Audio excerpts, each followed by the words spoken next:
Commerce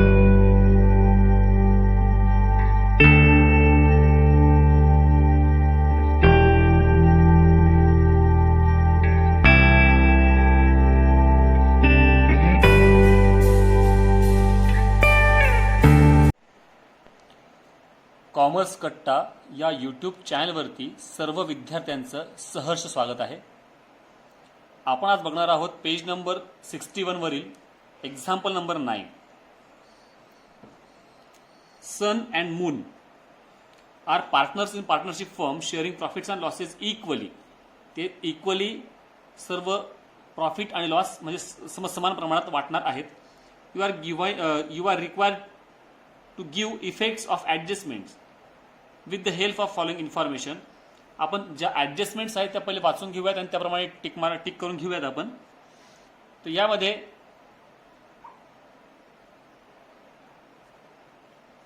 partners are entitled to get salary ₹6,000. मग दोन्हीही पार्टनरला आपण सॅलरी देतो आहोत in addition of their profit and loss sharing. मग त्या दोघांना आपण सारखीच 6,000 पर ॲनम सॅलरी आपण देणार आहोत. आता याचा इफेक्ट ॲक्च्युअल जातो कुठे, तर profit and loss account debit side आणि पार्टनर्स करंट अकाउंट किंवा कॅपिटल अकाउंटच्या क्रेडिट बाजूला.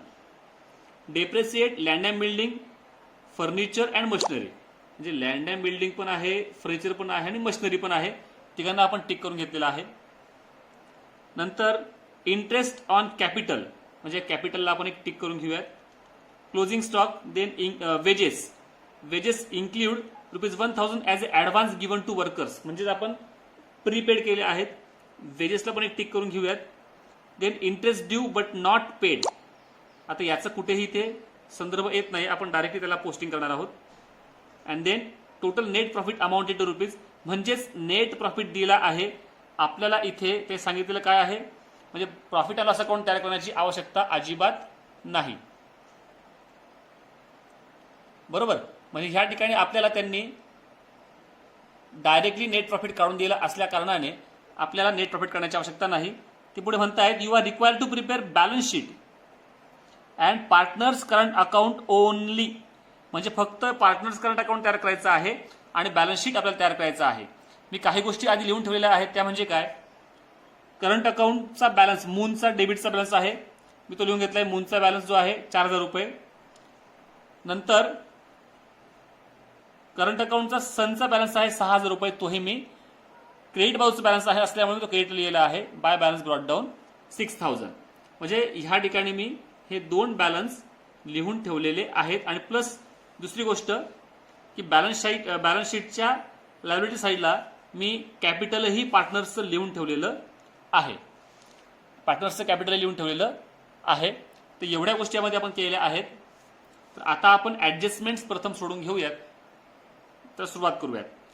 Partners are entitled to get salary ₹6,000 per annum in addition to their profit and loss sharing. मग त्याच्या प्रॉफिट अँड लॉस शेअरिंगच्या प्रमाणात सारखं दोघांना दिलं गेलं पाहिजे. मग आता आपण सॅलरी जेव्हा देतो तर आपण कुठं टाकतो, तर पार्टनर्स करंट अकाउंटच्या क्रेडिट बाजूला टाकतो. इथे म्हणायचं bye profit and loss account. काय देतोय आपण, partners salary.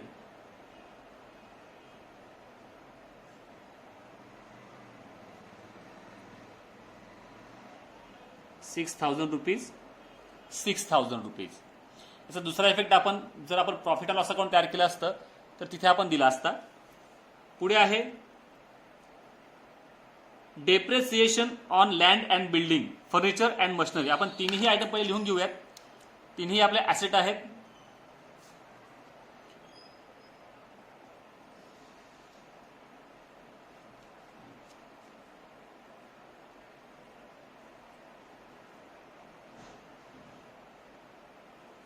Land and building 40,000. Then furniture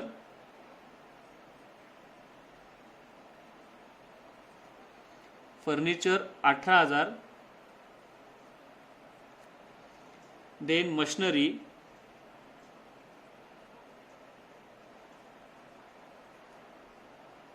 40,000.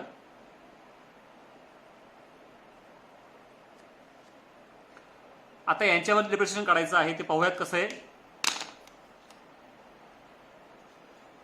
Land and building या ठिकाणी बघा, तर मशिनरीला फक्त त्यांनी ते सांगितलेलं आहे की परचेस ऑन 1/7/2018, म्हणजे मशिनरीवर जेव्हा आपण काढणार तर 1/7 म्हणजेच जुलै, ऑगस्ट, सप्टेंबर, ऑक्टोबर, नोव्हेंबर, डिसेंबर, जानेवारी, फेब्रुवारी, मार्च, म्हणजे 9 मंथ्स करता काढावं लागणार आहे आपल्याला, बरोबर.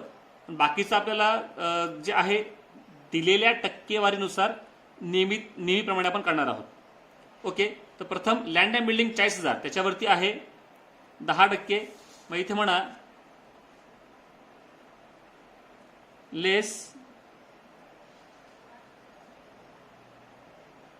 डेप्रिसिएशन 10%, त्याची अमाऊंट येते 4,000 रुपये. वजा केल्यानंतर आउटरला 36,000 रुपये. देन फर्निचर, त्याच्यावरती काढायचं आहे आपल्याला 5%. मग इथे म्हणायचं लेस डेप्रिसिएशन 5%. 5% जर आपण काढलं तर ते येतात 900 रुपये. याच्यावरती 1,810% येतात, ते निम्म्याचे केलं तर 5%, 900 रुपये. वजा केल्यानंतर आउटरला 17,100. आणि मशिनरीवरती ते सांगितलेलं आहे आपल्याला 3%. मी इथं म्हणायचं लेस डेप्रिसिएशन 3%. पण ते कधी घेतले आपण तर 1/7ला, म्हणजे याच्यावरती 9 महिन्याकरता काढायचं आहे आपल्याला. बघा 40,000 रुपये आपल्या मशिनरी आहे, याच्यावर आपण 3% आपण काढलं तर त्या 3%ला पुन्हा आपण 9/12 करायचं आहे. 9/12 का? कारण 1 जुलैपासून पुढे आपल्याला 31 मार्च पर्यंत महिने मोजायचे आहेत. मग जुलै, ऑगस्ट, सप्टेंबर, ऑक्टोबर, नोव्हेंबर, डिसेंबर, जानेवारी, फेब्रुवारी, मार्च, म्हणजे 9 महिन्याकरता काढतोय, म्हणजे आपलं उत्तर येतं 900 रुपये. म्हणजे 900 रुपये आपण लेस करणार आहोत 3% फॉर 9 मंथ्स. मग इथे घ्यायचं आहे 900 रुपये. आउटरला वजा केल्यानंतर अमाऊंट येते 39,100. जर आपण प्रॉफिट अँड लॉस अकाउंट तयार केलं असतं तर याचा दुसरा इफेक्ट आपण त्या ठिकाणी दिला असता.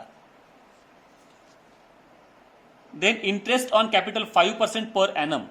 आता इंटरेस्ट ऑन कॅपिटल जेव्हा काढतोय आपण, त्यांचं कॅपिटल आहे 33,500, त्याचं दोघांचंही सेम आहे, त्याला गुणिले 5/100 जेव्हा करतो तर त्यांचं इंटरेस्ट ऑन कॅपिटल येतं आहे 1,675. तुम्ही स्वतः हे करून बघायचं आहे.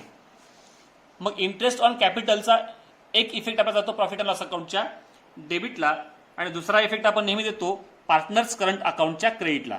मग इथे म्हणायचं आहे by profit and loss account कंसात म्हणायचं आहे interest on capital. Interest on कॅपिटलची अमाऊंट आहे, आपण आता बघितलं 1,675 आणि 1,675. याचा दुसरा इफेक्ट आपण जर प्रॉफिट अँड लॉस अकाउंट तयार केलं असतं तर त्याच्या डेबिटला आपण दिला असता. देन क्लोजिंग स्टॉक आपण ट्रेडिंग अकाउंटच्या क्रेडिटला घेतो, तो पण आपण ट्रेडिंग अकाउंट तयार केलं नाही तर त्याचा दुसरा इफेक्ट जो आहे डायरेक्टली आपण देणार आहोत balance शीटला.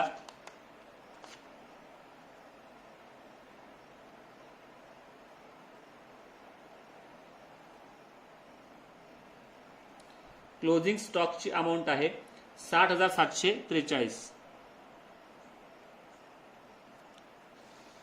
60,743. Then wages include ₹1,000 as a advance given to workers. Advance given to वर्कर्सला आपण ॲडव्हान्स दिलेला होता, म्हणजेच काय तर याचा एक इफेक्ट जाणार आहे. आपण जे काही आपण ट्रेडिंग अकाउंट तयार केलं असतं तर त्याच्यामध्ये वेजेसमधनं आपण हे 1,000 रुपये लेस केले असते, पण आपण ट्रेडिंग अकाउंट तयार केलं नाहीये. पण दुसरा इफेक्ट जाणार आहे तो म्हणजेच बॅलन्स शीट ॲसेट साईड, कारण आपण ॲडव्हान्स दिलेला आहे म्हणजे आपण तो केव्हाही परत घेऊ शकतो आणि पुढच्या वर्षी आपण द्यायची आवश्यकता नाही, म्हणून ती आपली झाली मालमत्ता. म्हणून इथे म्हणायचं आहे ॲडव्हान्स टू वर्कर्स अमाऊंट आहे 1000 rupees. Then interest due but not paid ₹800. म्हणजे इंटरेस्ट आपण दिलेला आहे पण तो अजून पेड झालेला नाही. तर इंटरेस्ट आपण दिला असेल तर याचा इफेक्ट गेला पाहिजे बॅलन्स शीट लायबिलिटी साइड. इथे म्हणायचं आहे outstanding interest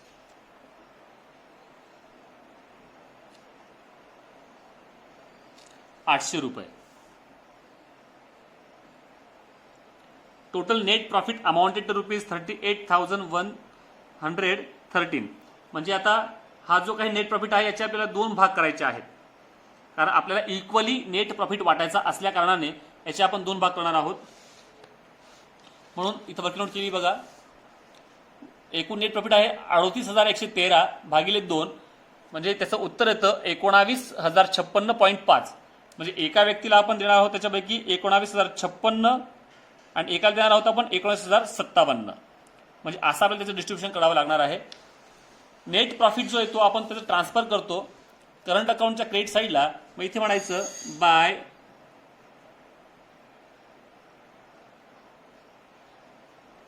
profit and loss account. इथे कंसात म्हणायचं आहे नेट प्रॉफिट. आपण एका व्यक्तीला देऊयात 19,056 आणि एकाला देऊयात 19,057. अशा प्रकारे सर्व ऍडजस्टमेंट संपलेल्या आहेत. एकदा पोस्टिंग आपण करून घेऊयात म्हणजे आपल्याला एक्झाम्पल टॅली करता येईल. आता बघा, लँड अँड बिल्डिंग झालेला आहे, फर्निचर झालेला आहे, मशिनरी पण झालेला आहे. गुडविल आपली मालमत्ता असते. मग ऍसेट साईडला लिहायचं आहे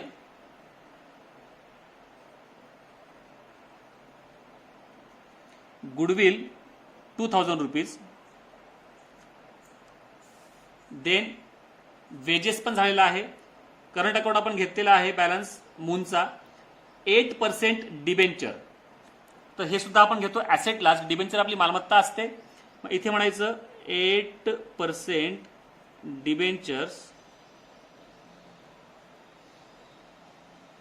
8,000 इनर कॉलमला ठेवतोय कारण याला हिडन ऍडजस्टमेंट आहे.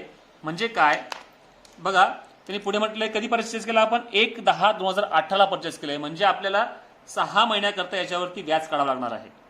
म्हणजे आपल्याला याच्यावरचं व्याज हे मिळणार आहे, इंटरेस्ट रिसिव्ड असणार आहे. म्हणून आपण त्याला काय करणार बघा, मग 8,000 गुणिले 8/100, तसं आपण इथं वर्किंग नोट बघूनच घेऊयात. 8,000 गुणिले 8/100 गुणिले 1 ऑक्टोबर पासून पुढे बसतोय. ऑक्टोबर, नोव्हेंबर, डिसेंबर, जानेवारी, फेब्रुवारी, मार्च, म्हणजे 6 महिने. म्हणून 6/12 त्याचं उत्तर येतं 320 रुपये. म्हणजे 320 रुपये इतकं इंटरेस्ट आपल्याला त्याच्यावरचं मिळणार आहे. म्हणून याच्यामध्ये म्हणायचं add outstanding interest.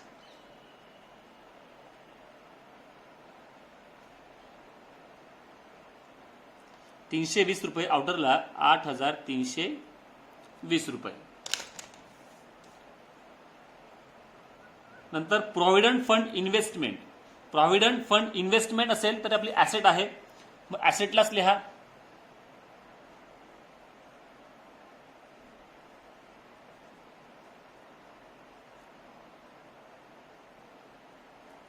Provident fund investment 3,500 रुपये. Then stock of postal stamps. आता आपल्याकडे जो स्टॉक उरलेला आहे पोस्टल स्टॅम्पचा, म्हणजे आपला काय असणार आहे, हे आपली ऍसेट असणार आहे. कारण पुढच्या वर्षी आपला स्टॉक जो आहे हा पुढे कॅरी फॉरवर्ड आपण करणार आहोत. म्हणजे हे आपली मालमत्ता आहे. म्हणून इथे घ्या स्टॉक ऑफ ऍसेटला घ्यायचं आहे आपल्याला.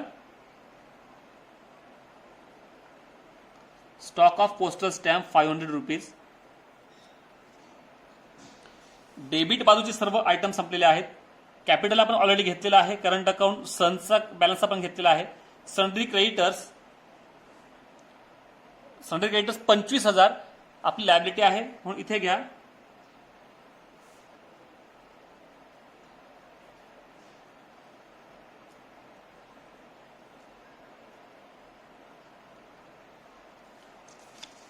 त्याच्यानंतर आहे बँक ओव्हरड्राफ्ट 10,000, ही सुद्धा लायबिलिटी आहे.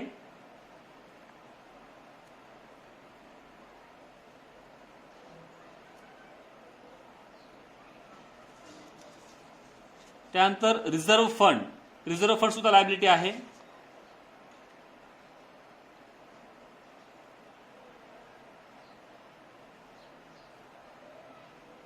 Reserve fund 5,000. Then provident fund सुद्धा लायबिलिटी असते. Provident fund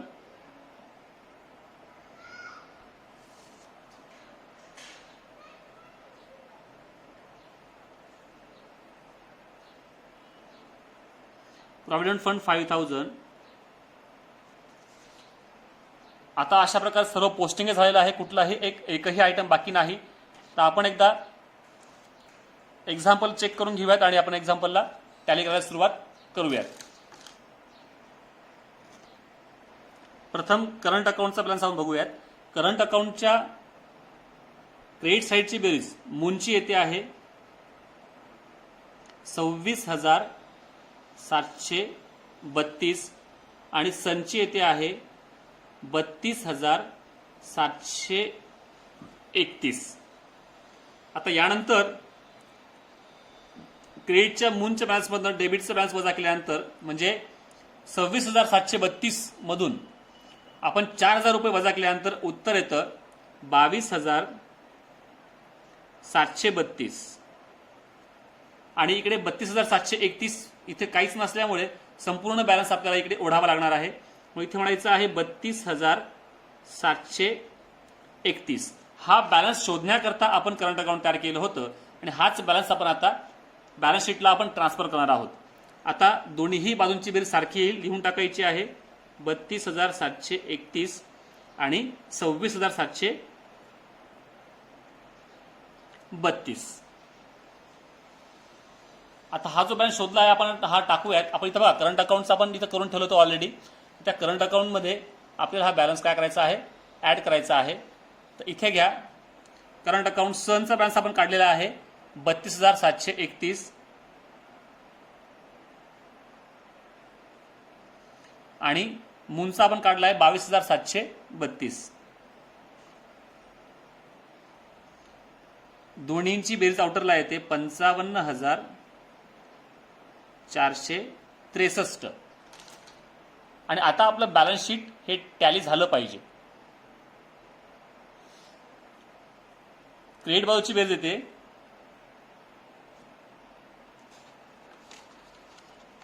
1,68,263 1,68,263.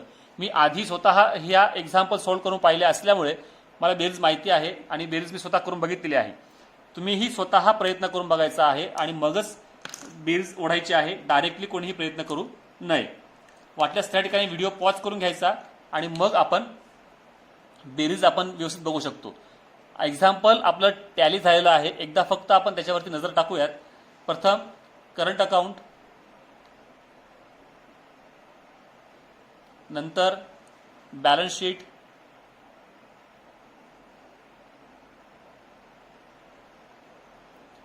नंतर वर्किंग नोट्स.